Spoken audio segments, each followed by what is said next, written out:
In this video, I'm going to tell you exactly what to do when dealing with someone who is stringing you along. First, subscribe to this channel. Like this video and leave a comment below and let me know what you thought of it. You're dealing with someone who plans dates and then cancels, or is easily distracted when you're out on a date, takes forever to text back, has shifty responses, or doesn't seem very engaging in the text message or the conversation you're having. Leave this guy alone. And it should be quite easy for you to do because you should be dating multiple men, getting to know them. If a guy is shifty and he's not into you now, what do you think is going to happen when there's time invested later on in your lives together? What's going to happen when you really want his time?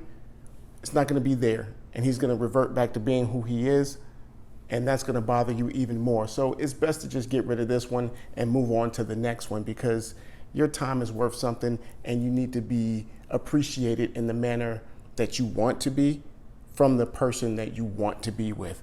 Pick wisely. Leave your comments below.